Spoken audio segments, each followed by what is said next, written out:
Hello, everyone. Welcome back to Black Market Leadership.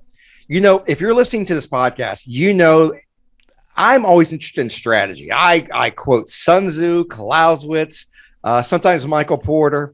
I'm very interested, but there's a concept out there which, frankly, I've never heard of called strategic narrative. Now, I've heard of a narrative, and you can make that strategic, but it seems to me there's a new discipline out there that it's really, really rising in popularity. And frankly, my next guest today, if there's an expert in the strategic narrative, it's this gentleman, and that person is Andy Raskin. Hello, sir. How are you?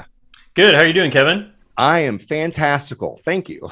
Great. Thanks for having me on. Yeah.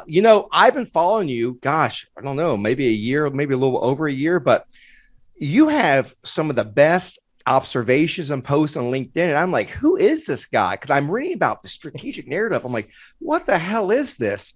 And the more I read about what you do, I'm thoroughly fascinated. And I think for the audience here, we love talking about disruptors and people who are status quo breakers.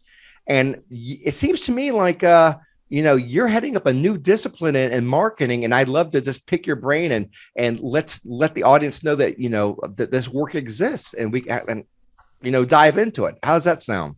Sounds good. I guess the first thing I'll say is I actually don't think of it as marketing. I really do think of it as a leadership discipline that literally what we're talking about, I think because it's the word narrative and it like involves words, like people seem to go to, oh, that's a marketing thing.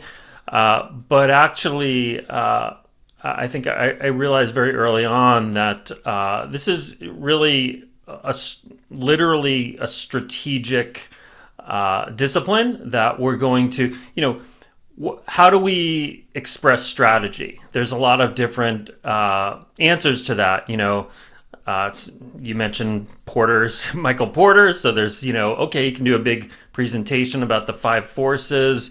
You can make a mission statement, and vision statement. You can, marketers have these like positioning frameworks and all kinds of stuff. But I really came to feel that the best articulation of strategy is a narrative. Okay, I love this. So let's just jump into this. I'm going to ask about your bio later, but let's just